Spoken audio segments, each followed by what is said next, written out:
Store that has brand new name brand merchandise significantly cheaper than everybody else all the time, there's something wrong. A large-scale retail theft bust at a flea market in Gresham. Coming up here at 6 o'clock, details on how police pulled it off and the charges against the suspect. Also this morning, kids in La Center expected back in the classroom today after teachers in that district agreed to a new contract on Friday. We're going to break down their new deal coming up in a live report. Plus. And Oregon's a super exciting place to grow nuts. Yeah, you might call this story a little nuts. Actually, it's a lot of nuts. Hazelnuts, to be more specific.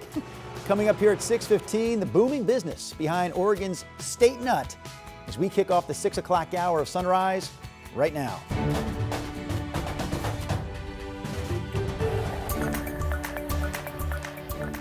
Good morning and thanks for joining us on this Monday. I'm Drew Carney. Let's go through the roll call here. China Green, not present.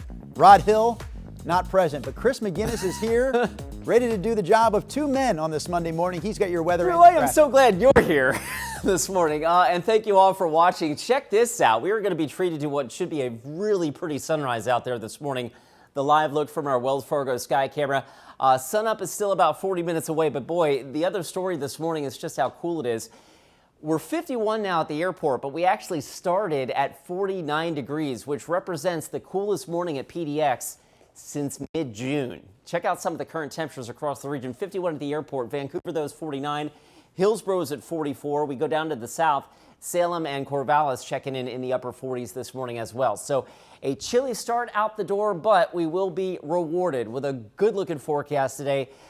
Sunny and warmer today. I've got Portland topping out at about 76, and then we get a shot of heat in our forecast tomorrow. More on that coming up in a few minutes. Let's get you out the door, though, with the traffic alert on the Glen Jackson Bridge. You are looking now at I-205 southbound. It looks like we've got the right and the right center lane blocked with a crash. You can see a couple of ambulances showing up here on the scene. Again, for perspective, this is I-205 south on the Glen Jackson Bridge near the Airport Way exit ramp, and you can see traffic quickly stacking up to SR14. Drew, I'm trying to find out if the exit ramp to Airport Way itself is closed. Obviously, that would be a huge impact, but as it stands right now, you can see the 205 southbound traffic is quickly backing up across the bridge. Drew, I'll keep you posted. Yeah, Chris, we'll check back in with you in about 8 minutes.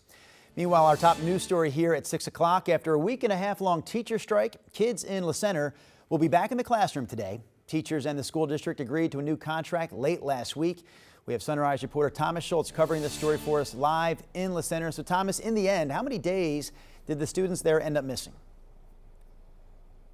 Well, Drew, students missed 8 of the first 12 days. The school year actually started on time here in La Center before teachers went on strike a week into the school year. Teachers and the school district eventually reached an agreement on Friday, ending 7 months of negotiations in the first strike in school district history. La Center agreed to a cost of living adjustment and a cap on class sizes with the teachers. That's unusual. We rarely see school districts agree to class size caps because they say it's exorbitantly expensive. Still, teachers and the district officials are relieved to finally have that strike behind them. It's a big relief to be done. We were ready to go further, but it's a relief to be done, yeah. I am ecstatic to have it behind us and be able to get kids back. It's the lifeblood of our school. Students and families that come together to help grow brain cells, and that's what it's all about. And with school back in action today, Superintendent Peter Rosenkrantz says he's ready to get back to those main subjects: math, reading, writing, science, all the core curriculum items. But here's another thing. Parents might be wondering, okay, well, great. What about those 8 days we missed? When are those going to be made up? Rosenkrantz says they will be made up. The dates aren't determined yet. He does expect more information on that to come at a September 23rd school board meeting. He says that's when they'll find out what those makeup dates are. Drew. A little to be continued here on a Monday morning, Thomas. Thank you for that live report from La Center. Meanwhile, a large fire at this apartment building in Vancouver left 7 people out of a home and sent a firefighter to the hospital. This happened around 11:30 Saturday morning, just off Northeast 53rd Street and St. John's Road. Neighbors reported hearing explosions, and firefighters said they arrived to heavy smoke coming from this triplex. They were able to limit the damage, though, to a single unit. The injured firefighter is in stable condition. Police arrested a vendor at a Gresham flea market over the weekend for his part in a large retail theft ring. After months of investigations, they found thousands of dollars worth of stolen merchandise. KGW's Jake Holter has the details. A fencing operation found out Sunday. Thousands of dollars worth of clothing, toiletries, cosmetics, and laundry detergent being carried out and loaded into a police van.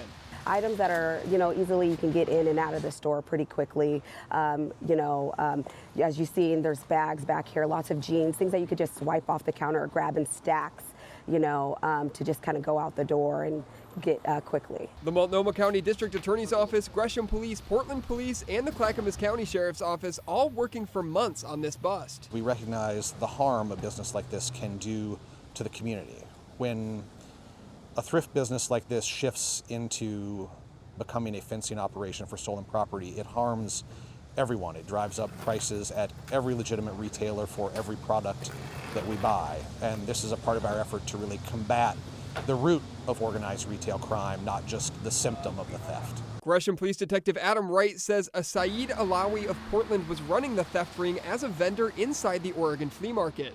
This is sort of the culmination of working up through a chain of organized retail thefts, beginning with targeted missions to interdict the thieves themselves, debrief them, gain information about where they sell their products, working up to this kind of final location where that stolen property is sold back to consumers. Law enforcement says roughly 1,200 stolen items were found on the scene, equaling more than $10,000, not including what was found at Alawi's residence. Wright says the public can help stop these by being eagle-eyed when shopping. The saying, if it's a deal that's too good to be true, really does apply. If there's a store that has brand new name brand merchandise significantly cheaper than everybody else all the time, there's something wrong. Jake Holter, KGW News. Next up here, a series of stories from Marion County, starting with the deadly house fire in Salem. So this happened around 6:30 Sunday morning in a neighborhood west of Liberty Road South, right off Cunningham Lane. Conditions were bad enough that extra crews had to be called in to help fight this fire. 2 people were trapped inside. Firefighters managed to get both of them out, but one of the people died at the scene and the other was taken to the hospital. They're in stable condition. Salem police say a woman died after getting hit by a car during the overnight hours on Sunday. It happened shortly after 2 a.m. at Commercial Street Southeast and Hilfiger Lane. Police say the 32-year-old woman was in the middle of the road when an SUV hit her. The driver of the SUV stayed at the scene and cooperated with investigators. There was also a crash just outside Salem early Sunday morning that killed someone on a motorcycle. It happened on Gannon Street Southeast just before 4:30 a.m.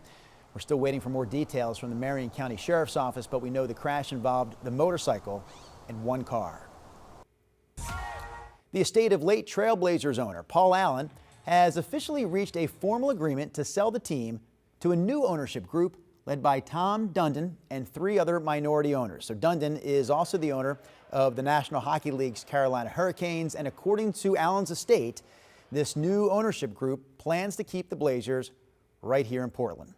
October 22nd, by the way, Chris McGinnis, October 22nd is the opening date for the Blazers this coming season, so we're about a month away. Marking my calendar. September 22nd, 1 week from today, the first day of fall. So what do you have for the last week of summer? The last week of summer's got a little, it feels fall-like out there this morning. It's going to feel summer-like tomorrow. You'll see that in my 7-day forecasts all before the first day of fall, a week from today. All right, it is gorgeous out there this morning. We are setting the stage for what should be a really pretty sunrise. The live look right now from our Wells Fargo sky camera. There is some patchy fog or low cloudiness in some cases, but most of us, at least in the Willamette Valley and here in the metro area, waking up to a mostly clear sky. 51 at PDX. We started off at 49, so it's chilly out there. The coolest morning since mid-June, in fact. 48 in Vancouver, 48 Troutdale, and Salem starting off the morning at 49 degrees. Temperature-wise today, despite the chilly start, we've got a nice, sunny, warm afternoon. Futurecast actually like 78 here in Portland. Mid to upper 70s up and down the I-5 corridor, upper 60s to near 70 at the coast, and hopping over the Cascades, low 80s out towards the East Gorge. Let's fast forward into tomorrow. We start with sunshine for the work week. We keep the sunshine. We add the east wind tomorrow, and look what that does to our temperatures. Tuesday's forecast has us approaching, don't think we'll get there, but it's not out of the question, approaching 90 degrees here in Portland. Futurecast likes 92 tomorrow in Salem. So a little bit of everything, a little taste, a little fall crispness in the air today, and then some summer heat with the offshore breeze in the forecast tomorrow. Late in the week, we bring in a shot of cooler weather for Wednesday and Thursday, and then I want to fast forward into next weekend. There's our next chance of rain. That doesn't get here until sometime maybe later Saturday night or early Sunday. So in the meantime, a chilly start today, but a nice sunny, mild finish, 76 to 78 today. We tack on at least 10 degrees tomorrow, and then we dial back the heat a little bit for the middle of the week. Through Friday, I expect dry weather here in the Portland, Vancouver metro area. All right, let's get you up the door with the traffic alert on the Glen Jackson Bridge. Right now, that drive time spiking on I-205 South because of this. There's the backup right now at SR 14. We've got a crash near the Airport Way exit. I just confirmed with ODOT that the exit ramp is in fact open, but you can see we've got about 2 miles of just stopped traffic right now on southbound I-205. So you're going to need to plan some extra time there for sure. If it is within reason for you to take the interstate bridge, that drive is in much better shape. But Drew, you can see we've got a substantial backup right now on the Glen Jackson southbound. We'll keep you posted. My goodness, 6 o'clock hour just starting. All right, Chris, thank you.